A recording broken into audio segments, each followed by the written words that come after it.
Good afternoon, everyone. My name is Alejandra Barraza. I am the president of HighScope Educational Research Foundation. We want to welcome you to our 7th roundtable, Racism and White Supremacy in Early Childhood Education. This is part of the Segregation by Experience, Agency, Racism, and Learning in the Early Grades, our book study.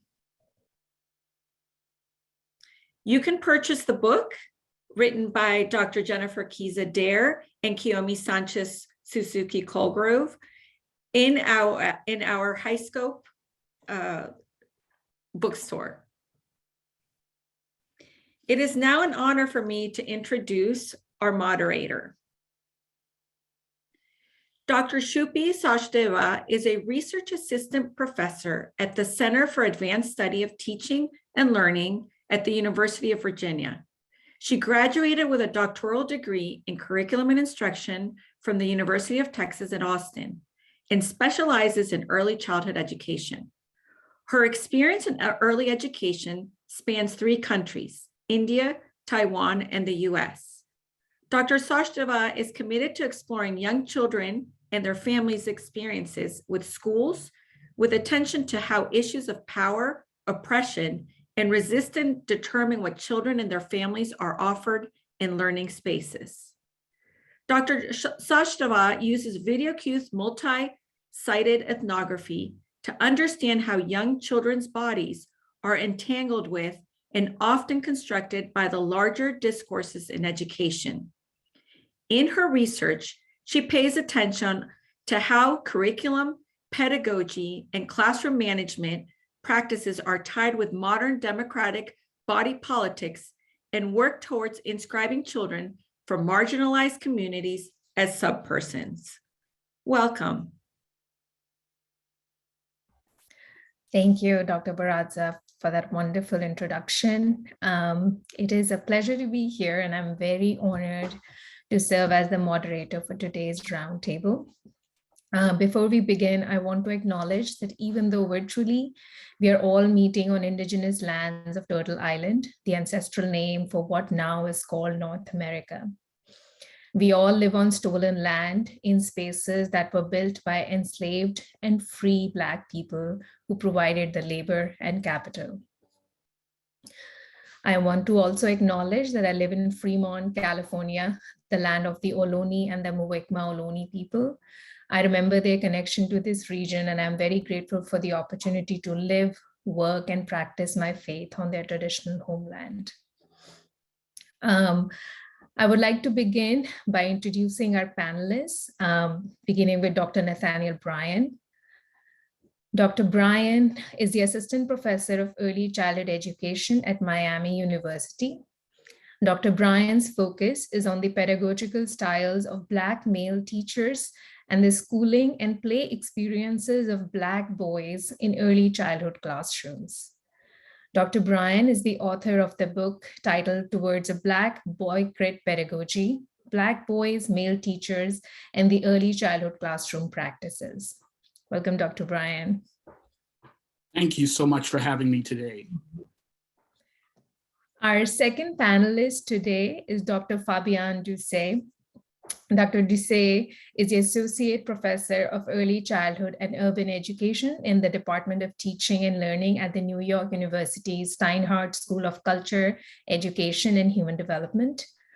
Born in Spain, raised in Haiti, and migrating to the US at the age of 10, Doucet embodies a hybrid identity that is mirrored in her interdisciplinary approach to examining how immigrant and US-born children of color and their families navigate education in the United States. Welcome, Dr. Doucet.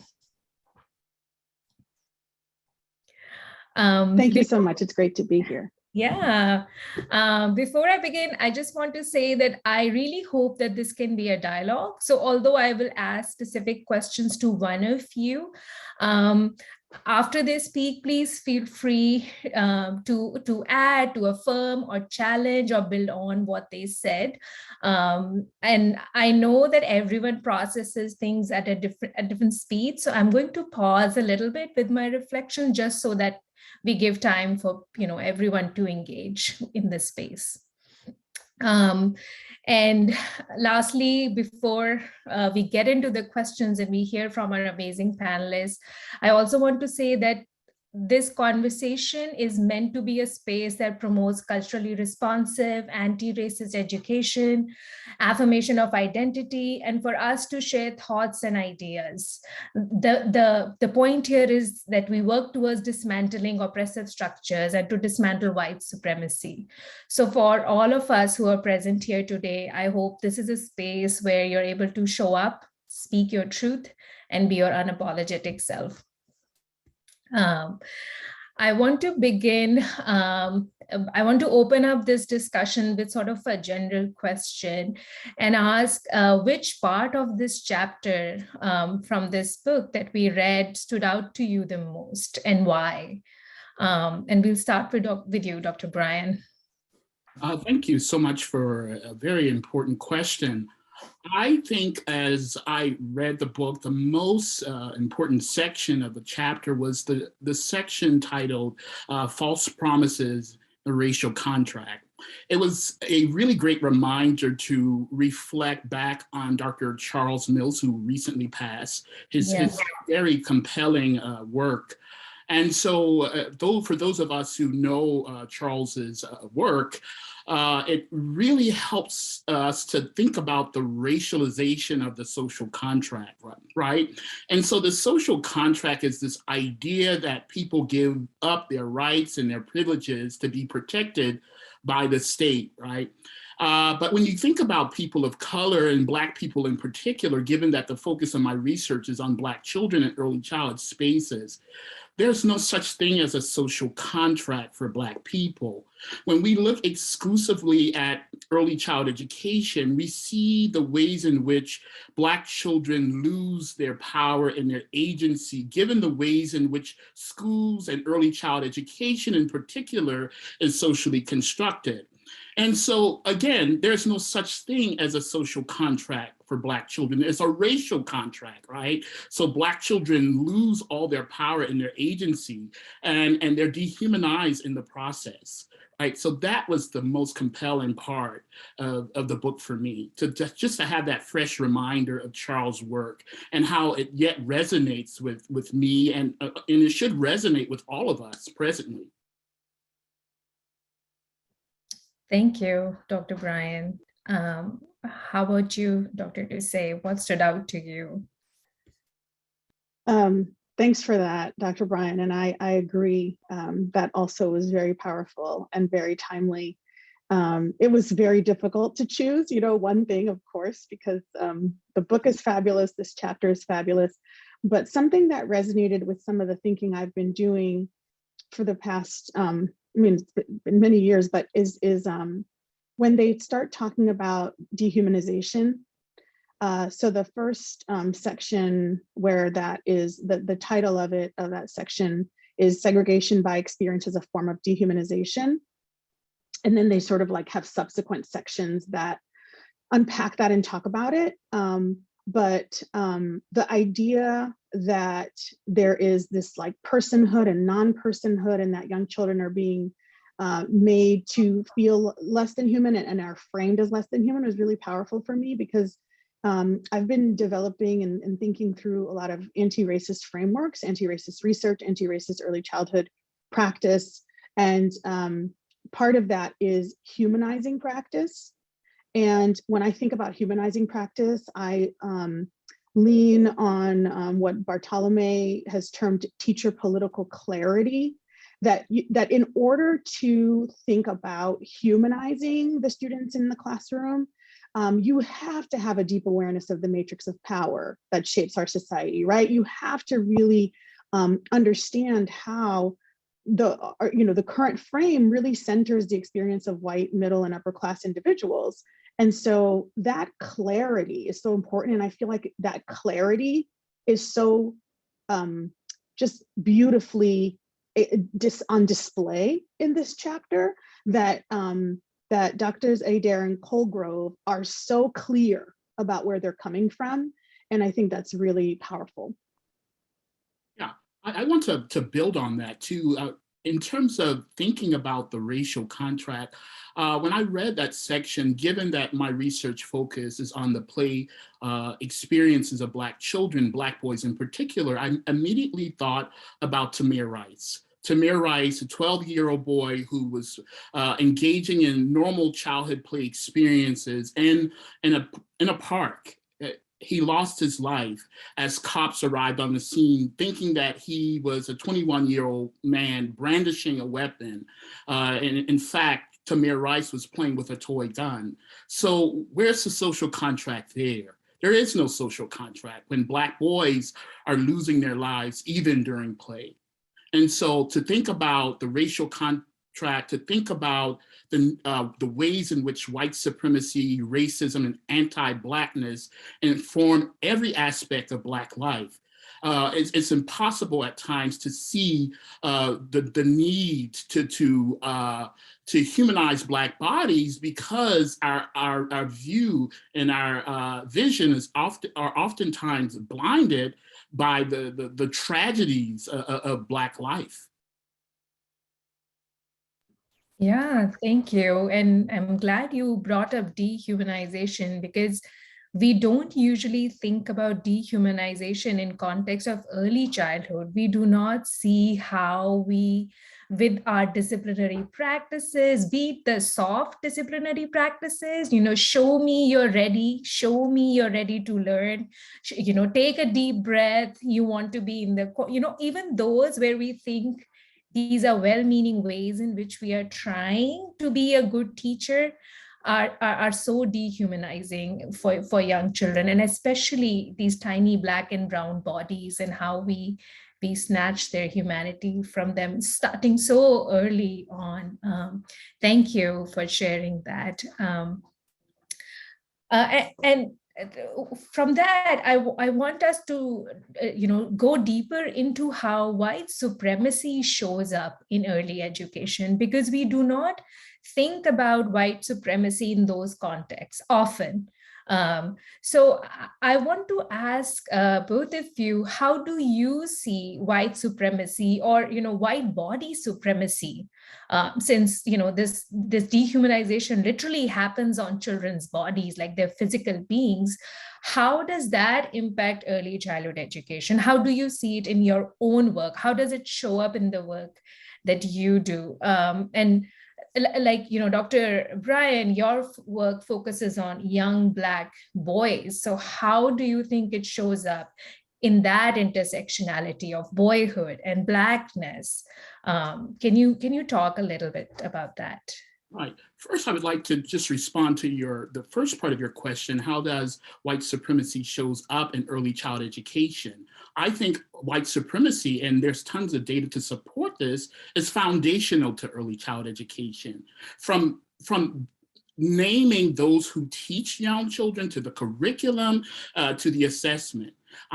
In my own book, I argue that the fact that early child teachers are majority white, female, that in and of itself is indicative of white supremacy and racism, because what that says, and it sends a clear message to children about who can and cannot become a teacher. It's a clear message that Black and brown bodies should not teach in early childhood spaces. And then when we think about the curriculum, whose cultural ways of knowing and being are being highlighted through the books that we use, through the assessments that we use to supposedly examine children's knowledge base, right? Everything is foundational.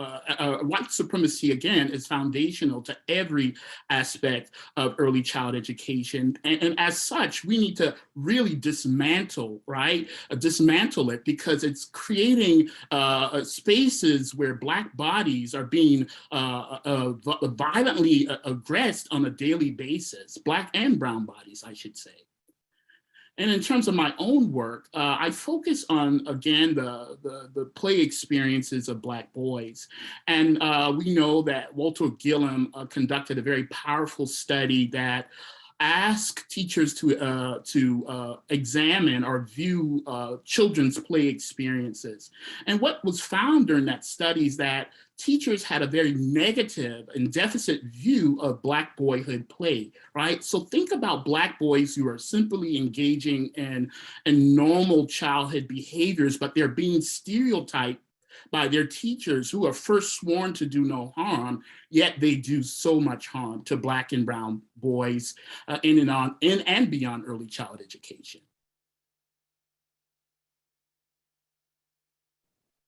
Yes, absolutely. And I'm also glad that you asked this question, because I think early childhood, we often think of the field of early childhood as a nice field filled with nice people, right? And so why would nice people be engaging in, participating in white supremacy?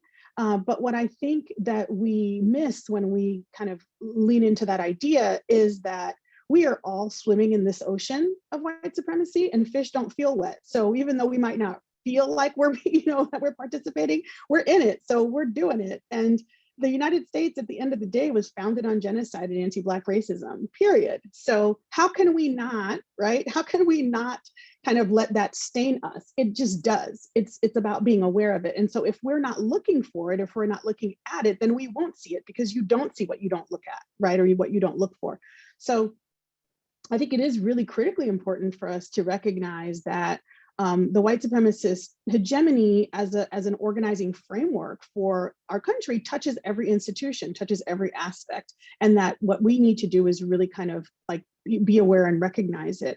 And I've seen this in my work with Haitian immigrants, Haitian immigrant parents being framed as, that either they are problematic, they don't participate in schools, or if they do, they're being aggressive, and the father tends to be the person to represent the family. And if the father comes in for women teachers, that can be seen as sort of like, well, why are you bringing like a male in? I mean, it's just some very interesting things that end up playing out that are unconscious, and that if people aren't taking their time to really think about it, they can very quickly misinterpret and not recognize that the reason why they're misinterpreting is because they're operating from this dominant framework of white supremacy. Thank you for sharing that, Dr. Dusay. I think it's so important what you just said, that starting to recognize that is so important, because not recognizing it is that ignorance which holds this whole thing together. When we don't even recognize that this is how we are steeped into these inequitable systems, and we are ourselves perpetuating these systems of inequities. And I think that starts getting to one of the questions that we have in the chat right now. They're asking, how does this dismantling look like? And I think that's the first step that we can possibly do. Start recognizing that everything that we do, everything where we are steeped in those inequities. And I'm so glad you brought up immigrant parents, because many times as early childhood educators who means well, but they are trained in those systems, like Dr. Brian, you were mentioning. It's not just who they are, but the systems that train them, the theories that we train them into, they are all white supremacist ways of thinking about children. These developmental ideas about children, what they should be doing, what families should be doing, reading picture books in beds, or, things that seem so harmless and innocuous are these white supremacist ways in which we promote one kind of being, which is this white way of being. And as an immigrant parent myself, I can see how damaging it is. And there's so much we do as immigrant parents. So thinking about, how parents are doing so much and it goes unrecognized constantly.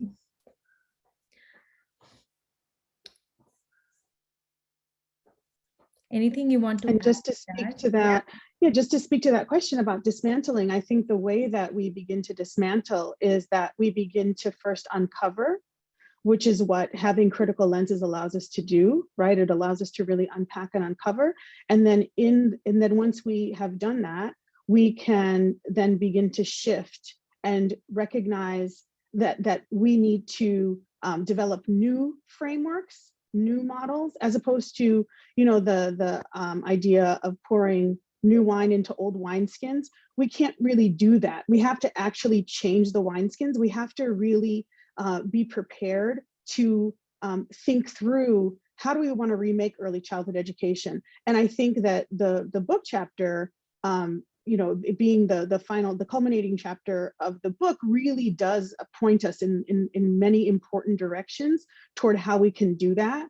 And among them is really listening to children themselves and following the lead of children. And, first of all, recognizing that they have agency, recognizing that they are not empty cups, and then using their interest to help us, right, develop and think about what, curriculum and that sort of thing. So I think that's a great place to start, is with children themselves. And that's where I would, also just point to other great points in the book, but that's one that in that chapter that jumped out to me.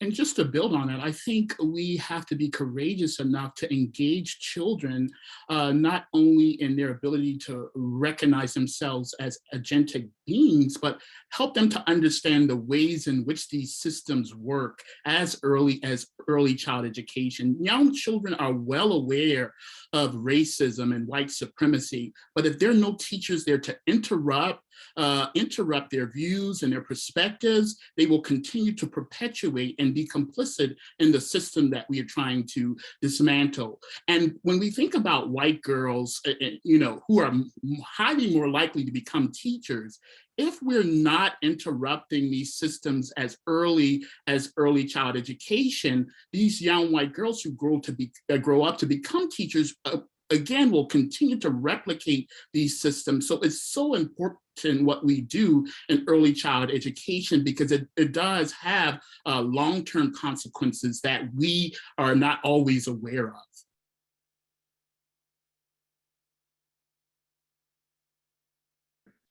Yeah, thank you. And often when that happens, many times we hear people say children are too young. Why do you want to do all this? They are going to face this in any case, and, let them be kids. How do you respond to that?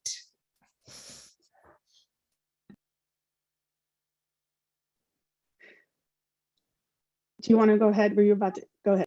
Yeah. Well, I don't think we can ever take that approach as kids simply being kids. We must understand that children live under a structure of white supremacy, right? And so again, they're complicit in white supremacy if we don't help them understand the ways in which they are complicit. So there's no such thing as innocent children who live under a system of white supremacy and racism. At some point, they will grow to become actors and participants on this stage of white supremacy and racism and anti-Blackness. That's right. And it to me, it's similar to saying, why would you talk to babies and why would you need to speak to them? Because they don't need that yet, right? They're not ready to speak yet. So, we can wait until they're a little bit more ready. We would never do that. We would never withhold anything essential for children, thinking that they are not ready for it. And so when we withhold this important information and socialization as well, what we're doing is we're withholding information that is important for their survival, particularly for the survival of Black and Brown children, and I think also for the moral well-being of white children, right? Why would we withhold that from anyone? Yeah, and I have been asked that question several times because I teach, future educators. And to me, something which helps me to think about it is that the child who was sitting behind Philando Castile when he was murdered by a police officer in Minnesota was 4 years old. She was in a car seat. A 4-year-old in a car seat saw her mother's boyfriend murdered, get murdered by a police officer. So when we say that children are too young, which children are we talking about? So And I would add too that, yeah, it's important to have these conversations with white children, but also Black and brown children too, who at some point can internalize racism, white supremacy, and anti-Blackness, right? And so, yeah, these conversations are important for all children. No one should be exempt from them. And I love your analogy, Dr. Dusay. I'm going to start using that too now. And I have to convince people. And it's sad that we still need to do that convincing in the world that we live in. It's really sad. Because some families are already having these conversations with really, really young children, and we know who those families are already. But I want to go from here because we have been talking about listening to children and dismantling these systems and how we can do that. But what's something that stands out to me from this chapter and in our conversation is that we are talking about personhood and subpersonhood and how children of color, they have been denied this agency and power in these spaces, and they cast them into subpersonhood. But at the same time, there are stories of resistance. There are stories of agency, and many times we forget about those stories. Many times we see people of color as these passive recipients of oppression, which is not true. We talk about Black people as if they were invented at the time of slavery, which is not true. So I want to ask you if maybe you could share examples from your work, or if you can talk more about ways in which children, families, communities, teachers, they show their own agency and resist these discourses. They resist subpersonhood for themselves. If you could share some of those, because I think that it's important to hear that, and those are learning, ways in which we can learn that how to start dismantling these structures in our own ways, in our own roles. So maybe we can start with you, Dr. Brian. Yeah, looking at it from a historical or through a historical lens, Black children, as early as the enslavement of African people, have always resisted white supremacy and racism. Again, given that my research focuses on Black boys play, we can think about the ways in which, even on enslavement plantations, during which or where Black children played with white children to learn the language, to learn English, so that they can take that language back to their parents as an act of freedom, right? And so Black children have always resisted these systems.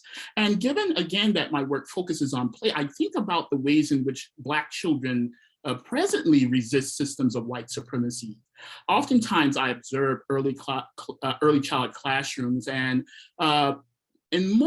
during most observation, I realize that Black boys are often denied play. They are asked to stand against the wall.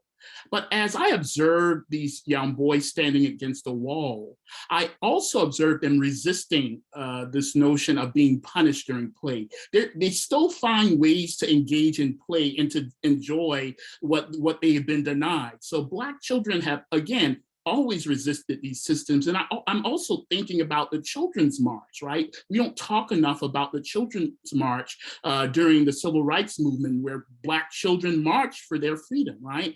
And I think it's important that young children understand these histories and these stories so that they can be encouraged to continue to resist these systems of white supremacy and racism.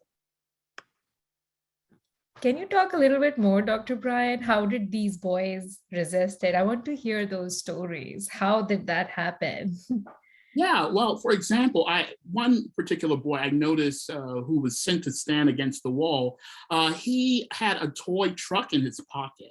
And so he was using that truck and playing with that truck in a very discreet way so that his teacher would not see his toy and him playing with the toy. So that's one way that he was resisting what his teacher had demanded him not to do, and that was play. So yeah, I was just so amazed by the way he took back his agency and his power after being told not to play. So that's one example of the ways in which Black boys resist these systems of white supremacy that play themselves out in early childhood spaces. Thank you. Dr. Doucet? Well, in the chapter, Jennifer and Kiyomi actually referred to an article that I wrote about tactics of resistance that were used by Haitian immigrant parents that I studied, and these were ways for their understanding of what they were resisting was not the school or the teachers, but they were resisting Americanization, and that was very specifically defined. So not being in the United States, right? But the aspects of Americanization that I think probably nobody really enjoys, right? The idea that children can be disrespectful and talk back to you, the idea that, your teenagers are gonna kind of like get out of control and you're not gonna be able to, kind of keep them close to home. So there's some of that protectiveness that's what was happening. And so the distance from the school as a tactic of resistance had nothing to do with the teachers or the schools themselves per se. It had more to do with this broader, like a bigger fear. And so I've also seen, like, similar to Dr. Bryan, tactics of resistance with young children in classrooms when there are attempts to control their bodies and how their bodies move, and their response and their resistance is misbehavior. But it's if we shift the frame from misbehavior to if this child is acting out, in what ways is this child potentially responding to a limitation that I'm placing on them that is a limitation that doesn't recognize their humanity? So recognizing humanity would call for, at times, there's a time for this and a time for that, right? And a time not for this and that. But are we imposing? And I think too often as adults we impose artificial like boundaries like that. It's like this is not the time for that, but not because it really isn't, or not because there's no possible way for it to be time for that. It's just because we've just decided almost as a reflex. Right. And so I think all of this, to me, this whole conversation, everything we're talking about in the whole chapter, it's all about checking those reflexes, because those reflexive kind of responses, those like, this is what we do, this is the way we do it, all of that is participating in this broader system of white supremacy. And that's where it's rooted in, right? As we were talking about earlier. So then if we question those reflexes, that's when we're able to flip, right? And understand that sometimes what we think of as children's misbehavior is actually an act of resistance and a sort of like good for them act of resistance, right?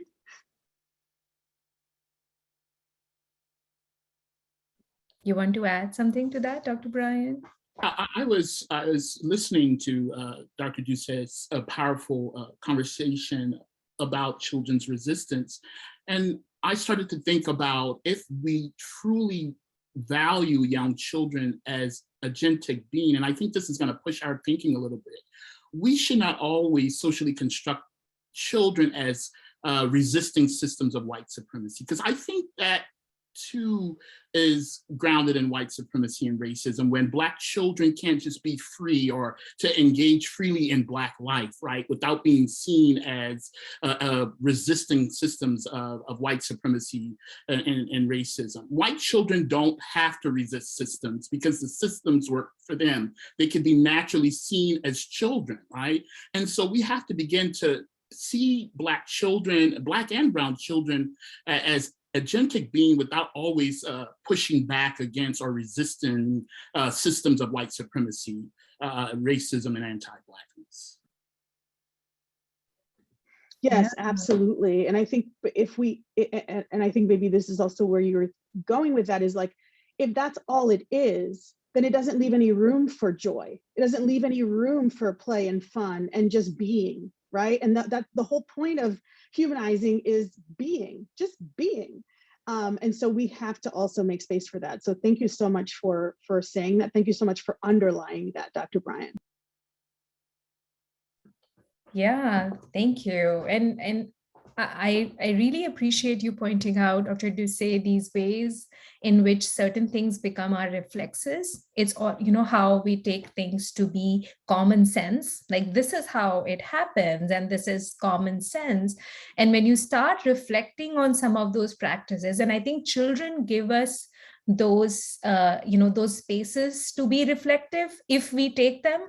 Like you were mentioning, when they show us what we think is misbehavior, those are, I think, spaces for us to be reflective and think, what is it that we are doing to control those tiny bodies? I remember when I was a preschool teacher, this weird notion of not mixing materials from one center to the other. And I was upholding that in my everyday practice, but every day cleaning up stuff from all the centers, which was, and I kept thinking, this is just, and then one day, I don't know how, it just came on me, like, why am I not letting them mix blocks with their, with their tiles, or why? Like, there's no logic behind it, absolutely no logic. And when we start seeing how things don't really have a logic, but we have been trained to think that they are common sense, and that's how the world works. That's how, the world has been working in keeping us, to toe lines. So I'm glad you pointed that out. And I think that's something that a lot of us here who are educators who work with children, I think these are places maybe where we can start thinking about resistance. But we're also getting these questions, and I want to hear your response to that. With this present world that we are in, and this resistance to teach children the correct American history, which is happening. One of our audience members wants you to respond to that. How do we respond to that? Dr. Bryan, you want to begin? I think first we must ask ourselves, why is there an attempt to hide American history, right? And I think that this attempt to hide the true, real American history is to keep intact these systems of white supremacy and anti-Blackness, right? If children aren't aware of their historical past, they will most likely repeat that past. And that's what some people would like, right? In order to keep those who are considered humans in power, while at the same time, denying those who are seen as non-persons, the power and the agency and the humanity they deserve.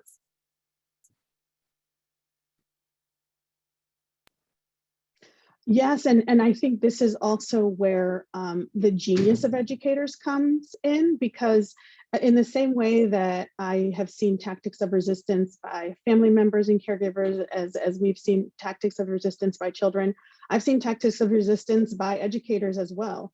And so in this moment, I have seen many educators find ways to continue to enact their practice. And even with your own recognition, Cherie, that you shared in your classroom, of this moment of being like, wait a minute, why am I doing it this way? I don't have to necessarily do it this way. So let me just try something different. I think, yes, teachers are under a lot of scrutiny and pressure, absolutely. And there's no denying that. And actually, I think it would be insulting to deny that, and to sort of assume that teachers can just like, well, just get over it, or just kind of like, fight back, right, in this really abstract way. But I think that I have just seen so many teachers be such brilliant navigators of these things. And I think this is also where professional learning communities come in, where teachers can really share it with and lean on one another to, kind of share those kinds of tactics that they've been developing in the ways that they're moving around these things. Because to be honest, I don't think that there is a response to to what's happening in this pushback that's happening. There isn't a response. There are many responses, and the point is that we must respond, right? We can't just lie down and take it.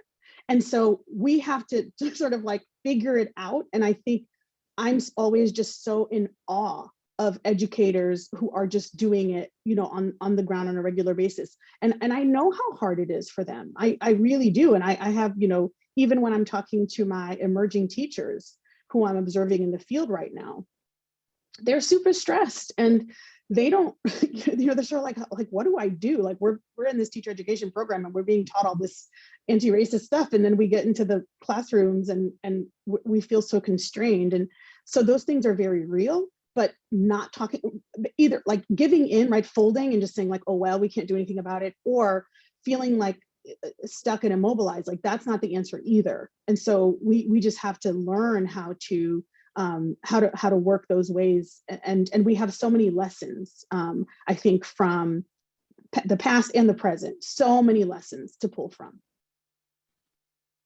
You took the words right out of my mouth. I was just about to say there's such a rich history of the ways in which teachers have defied the rules, right? And particularly thinking about Black history. I'm currently reading Jarvis Given's The Fugitive Pedagogy, and he highlights the ways in which Black teachers resisted the system of white supremacy, even during segregated schooling, right? So we have some very powerful narratives from which we can draw to inspire us to continue to do the work and to be courageous and bold enough to do this work.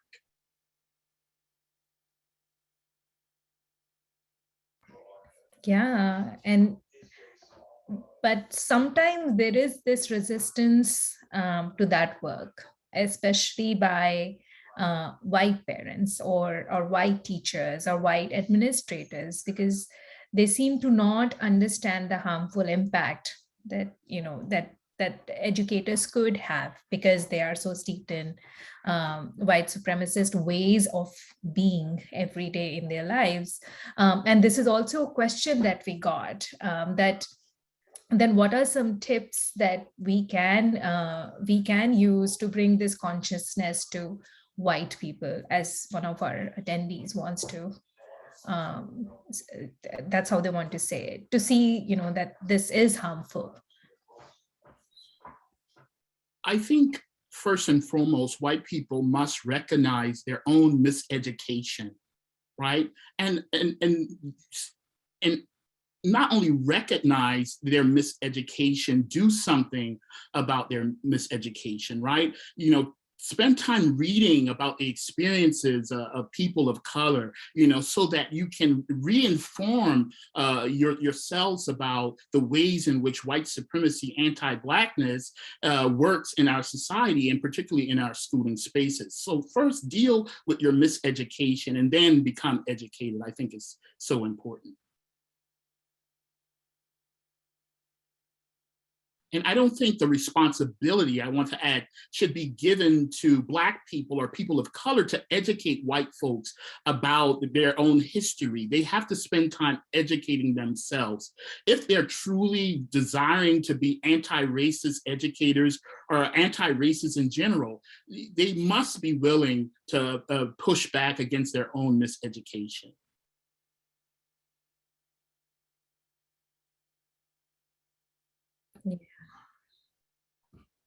Thank you for saying that, Dr. Bryant.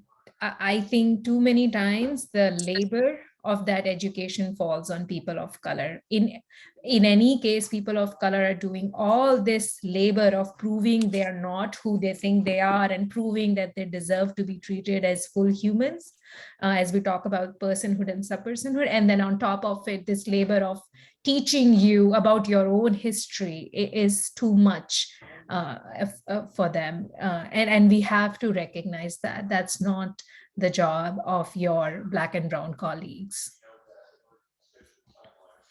Yes, exactly. I was going to say, along similar lines, that it really is. And I know of many white educators who are more than willing and happy to educate their fellow white educators and say, let's get ourselves together here. Because we shouldn't rely, on people who are already overtaxed and overburdened to do that. And so there are so many people who are willing to do that work. And Dr. Adair is only one example of folks who are doing this kind of work. I just want to note for everybody that you can see two little windows about me. I'm about to switch devices and go off camera. So just so you know, it's you're not like seeing things, and I will be with you, but I will be with you off camera. Thank you, Dr. Duce. The last question that I had, which I thought maybe we can then segue into questions with the audience, although we have been engaging them. Like I said, I wanted this to be a dialogue. I wanted this to be a conversation. But for me, as I read this book, and as you know, because I know your work, and I know how you think about children and children of color, particularly, my mind kind of goes back to, you know, how as we slowly emerge from COVID these past 2 years, and I keep hearing this word normal being thrown around a lot, you know, that's, you know, I can't wait to go back to normal, you know, when will things be normal, all of that. But I'm afraid that, you know, we are just going to slide back to the pre-COVID norms and forget that how bad normal was for our BIPOC children, how harmful and non-affirming those spaces were for Black and brown bodies. So what are your thoughts, your advice as we look forward, hopefully, to this post-COVID era?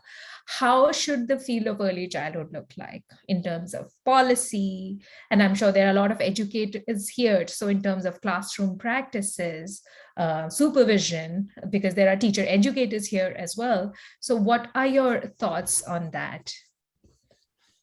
I first want to address the fact that this push to return to normal is really grounded in white supremacy, right? Because normal is the white way, right? And so I think, there's this tendency to return to normal because it values those who are already privileged and those who already have agency, power, and privilege in our society. But I want to really shift the gaze here a bit, because what I discovered, particularly during COVID, was a lot of educational fugitive practices in Black communities. For example, I've learned stories about Black mothers who created spaces of homeschooling and educational pods to ensure that their children continue to learn. And I think there's some inherent power in those practices. And so you ask, what should early childhood look like? I do think we should leverage those fugitive practices in which Black mothers and fathers engage to educate our children, right? I don't think we need to return to any type of normality. I think this is a time to empower people to continue to push back against the system of white supremacy by creating these non-traditional educative spaces for our children. And what was so powerful about these educational pods and homeschooling, Black families were able to educate their children about Black history. Black children were learning about inventors and people, or hidden figures we never talk about in early child educational spaces. So I do think that although COVID has done a damage to all of us, but I do think we should see the possibilities in engaging in fugitivity and these fugitive practices that are really going to save the lives of Black and brown children.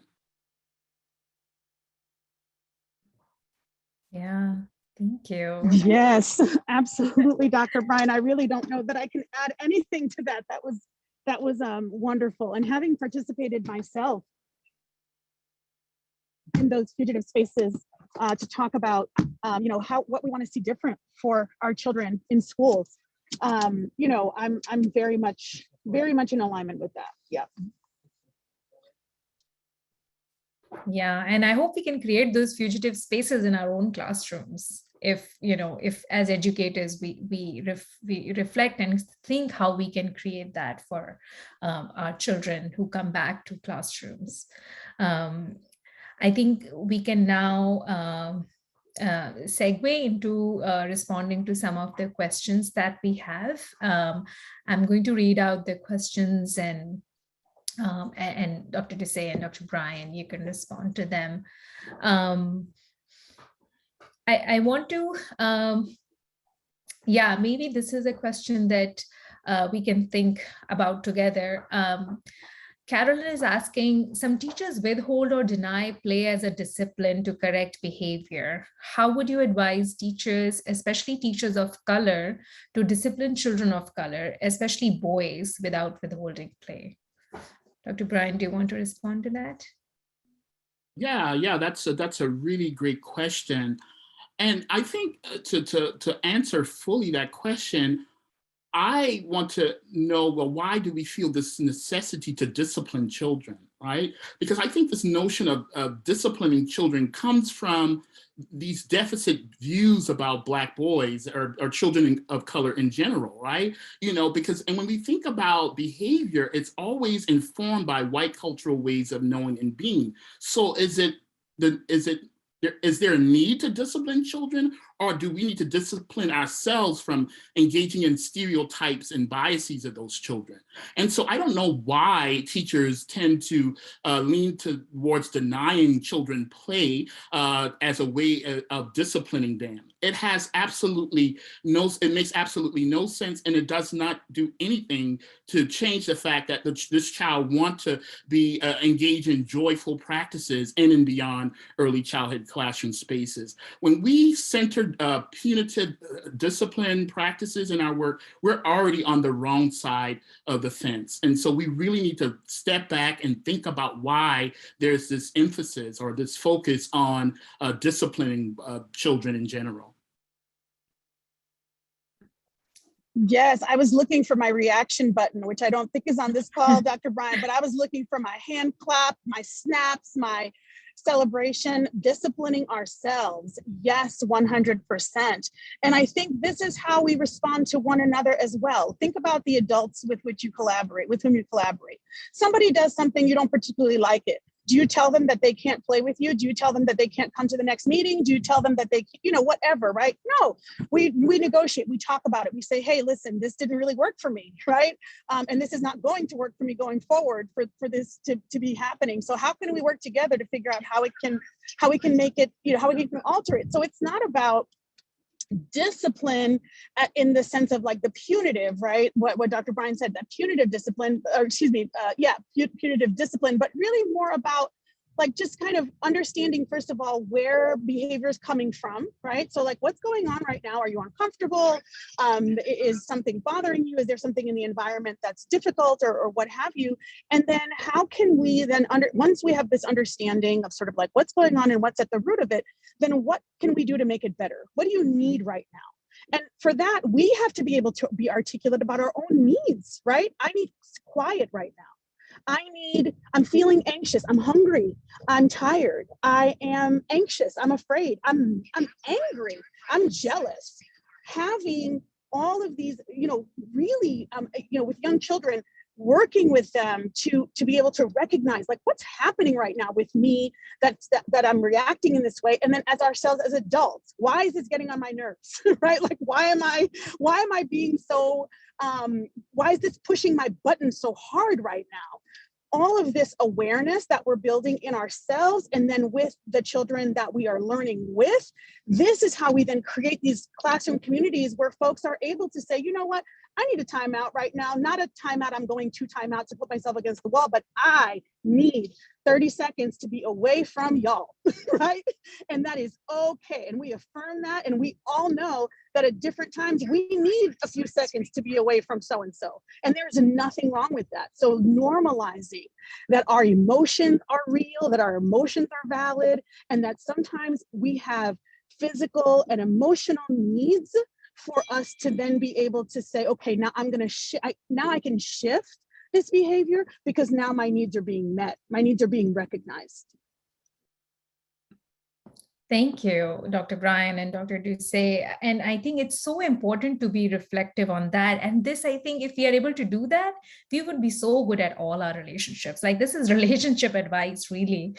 I think being able to reflect on what we prioritize is control our priority for us. Is it important that we feel that, children have this sense of deference to us? How do we see ourselves and what is important to us? And that's something that many times we need to unpack ourselves as adults when we engage with children. And all of us carry our own traumas, white bodies, black bodies, brown bodies. We all carry our own traumas of our ancestors, traumas of our families and parents, and thinking about how can we start working on some of those traumas ourselves, and rather than passing them on or inflicting them on somebody else. Dr. Ducey, it's important because I think in this time, in this pandemic, we're so overwhelmed, all of us as parents, as teachers, as educators, as employees, we are so overwhelmed, and it's important to recognize ourselves too in all of that. So thank you for putting that across. This question, maybe Dr. Ducey, I think this would be a good question for you to answer for us. Grace Lynch is asking, I work at an early childhood center in a very diverse community, and a lot of my colleagues are frustrated about the fact that some of the students who have their first school experience with us do not feed themselves because their parents feed them at home. How do we navigate these situations where there's a mismatch between how a family shows their child love and what we think a preschooler should do at school? I'm sorry, Shubi, I dropped for just a minute. Would you mind please repeat the question? Yeah, of course. They're asking, I work at an early childhood center in a very diverse community, and a lot of my colleagues are frustrated about the fact that some of the students who have their first school experience with us do not feed themselves because their parents feed them at home. How do we navigate these situations where there's a mismatch between how a family shows their child love and what we think a preschooler should do at school?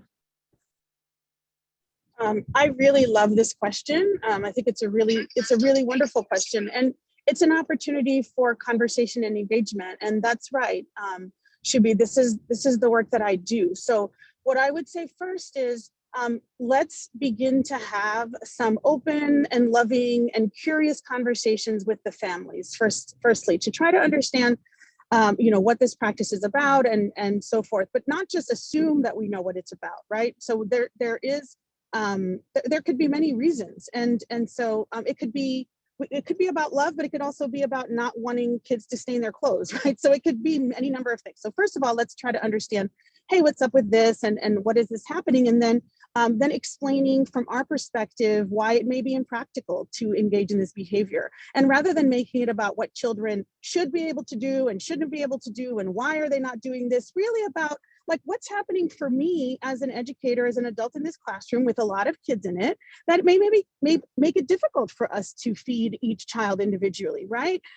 Being really, this is the transparency that I think that we need, that oftentimes as educators in communicating to families why we need this to be this way, right? We put it onto development, we put it onto curriculum, we put it onto whatever, as opposed to owning that sometimes it has to do with practicality and ourselves, something that is or isn't working for us, something that so just being really forthcoming about that, for example, and just saying, okay, so this is what's happening. Can you put yourself in my shoes for just a minute? This is what's going on. Can we work together, and how can we work? Like, how can we what are the steps that we can take to get toward this goal that we can agree can be a goal for school? It doesn't have to change what you do at home, but can be just be something that we practice here for these reasons, and then being transparent with the child about what those reasons are. that whole like the open communication and transparency. And I agree, Shubi. I think if we could engage in these practices in all of our relationships, we would just be like high flying. Right? We would have the best relationships collegially and personally. But yeah, that's what it's about to me. Is about figure out what's going on. Let's talk about it, and then let's be just really clear about what it's like for me on my end as an educator, what it's like for you on your end as a parent, what the child is experiencing. How can we, when those things may be in conflict with each other sometimes, where can we find that third space, right? How can we create something new that is something that works for all of us? Thank you, Dr. Duse. This was what a powerful conversation. Yeah. On behalf of High Scope Educational Research Foundation, I want to thank Dr. Bryan, Dr. Doucette, and Dr. Sachdeva for this. What an incredible conversation. We're going to also take note of the questions, and hopefully we will be able to respond to some of those on behalf and post them on our website. We want to thank you, and all our participants, we want to remind you that you will receive a certificate of attendance within 24 hours once the roundtable has been completed, and a recording of this conversation will be in the High Scope's YouTube channel and in the video archive on our blog, The Playground at highscope.org. Also, we want to remind you that you can purchase a copy of Segregation by Experience, Agency, Racism, and Learning in the Early Grades from highscope.org in our store, or from your local bookstore. We also want to share that March is National Reading Month. We want to invite you to join us for 2 webinars hosted by High Scope and the Book Vine for Children. The first one is on March 22nd, and it's geared for educators, and we'll learn about how to select high quality children books for your classrooms. The second webinar is on March 30th. It's geared for parents. We'll talk about ways families can add literacy to their home and what types of books to add to build their home library. We encourage you to invite your parents in your program to attend the session. Come join our roundtable as educators and teachers share their excitement about reading, offer literacy tools of the trade, and discuss the importance of building reading and literacy skills in young children. We are excited to conclude this discussion of segregation by experience, agency, racism, and early learning in the early grades. Join us April 20th at 2 p.m. next month. This session will focus on increasing agency to positively impact children's ideas about learning, and we'll be joined by the book's authors, Jennifer Keyes-Adair and Kiyomi Sanchez Suzuki Colgrove, along with Natasha Jones, who is known as Miss Bailey in the book. So please register. And also, registration is now open for High Scope's 50th International Conference. This hybrid conference will be on May 11th through the 13th in Detroit, and with a visual and on-demand session. Explore more at highscope.org International Conference. High Scope is a nonprofit organization. Donate to invest in elevating early childhood education outcomes. Your donation to High Scope ensures our research and development of innovating assessment, curriculum, and professional development tools and resources will empower the next generation of dedicated early childhood educators. Please donate now. Thank you so much for your assistance.